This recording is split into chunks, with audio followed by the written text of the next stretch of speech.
एक छोटे से कस्बे में माधव नाम का एक युवक रहता था। उसके जीवन में न तो कोई संपत्ति थी और न ही कोई सगा संबंधी।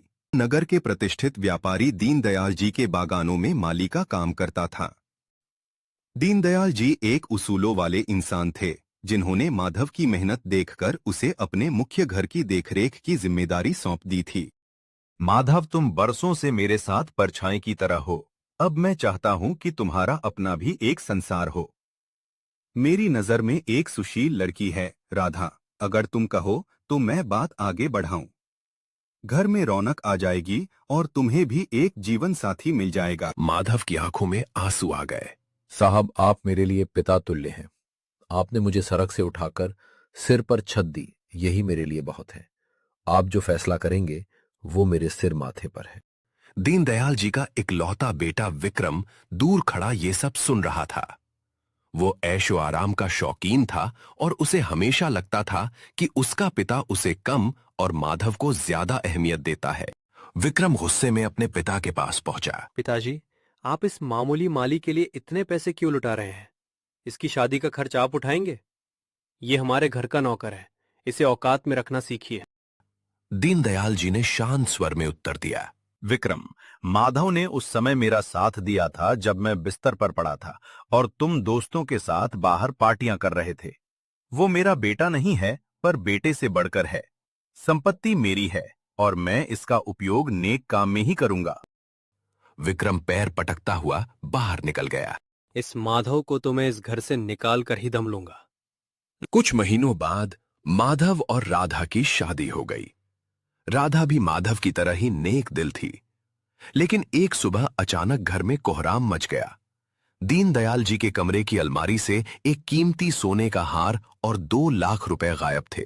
विक्रम ने तुरंत चिल्लाना शुरू किया। मैंने पहले ही कहा था, घर के भेदी पर कभी भरोसा नहीं करना चाहिए। माधव के अलावा उस कमरे में कौन जाता है? वही चाबियां संभालता है। छोटे मालिक, मैं मर जाऊंगा पर नमक हरामी नहीं करूंगा। मैंने चोरी नहीं की। अगर इसने चोरी नहीं की तो इसके कमरे की तलाशी लेने में क्या हर्ज है? जब माधव के छोटे से कमरे की तलाशी ली गई तो उसके बिस्तर के नीचे से वही सोने का हार और नोटों की गड्डी बरामद हुई। यह देखकर दीनदयाल जी का दिल टूट गया। उन्होंने बिना कुछ कहे वहां से मुंह मोड़ लिया। पिताजी, कहिए तो पुलिस बुला लूं? नहीं, इसे बस मेरी नजरों के सामने से दूर ले जाओ। माधव, तुम में मेरा भरोसा नहीं, मेरी आत्मा तोड़ दी है। माधव और राधा को दीनदयाल जी के घर से निकाल दिया गया। पूरे कस्बे में यह खबर फैल गई कि माधव एक चोर है। स्वामी, हिम्मत मत हारिए। सत्य को परेशान किया जा सकता है, पराजित नहीं। चलिए, हम दूर किसी दूसरे गांव में मजदूरी ढूंढते हैं। माधव कई दिनों तक भटकता रहा। अंत में एक पुराने किसान रामू काका ने उसे अपने खेतों में काम दे दिया। असल में रामू काका को दीनदयाल जी ने गुप्त रूप से संदेश भेजा था कि वे माधव को काम दे और उसकी मजदूरी के पैसे दीनदयाल जी खुद चुकाएंगे।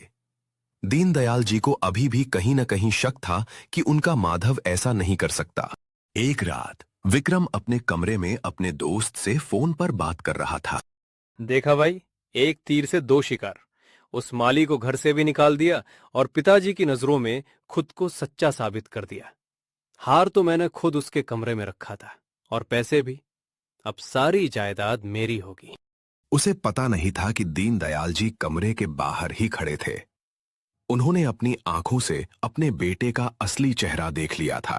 अगले दिन दीनदयाल जी ने पूरे गांव के सामने विक्रम का सच उजागर किया। उन्होंने पुलिस को बुलाया और विक्रम को उसके किए की सजा दिलवाई। वे खुद माधव के पास खेत में पहुंचे और उसके सामने खड़े हो गए। माधव बेटे, मुझे क्षमा कर दो। मैं पिता के मोह में अंधा हो गया था और तुम्हारी ईमानदारी को पहचान नहीं पाया। साहब, आप माफी मत मांगिए। आप तो मेरे देवता हैं। दीनदयाल जी ने उसी वक्त घोषणा की कि वे अपने बागानों का आधा हिस्सा माधव के नाम करते हैं। माधव अब एक नौकर नहीं बल्कि उस व्यापार का साझीदार था। विक्रम को जेल भेज दिया गया और माधव की ईमानदारी की खुशबू पूरे कस्बे में फैल गई।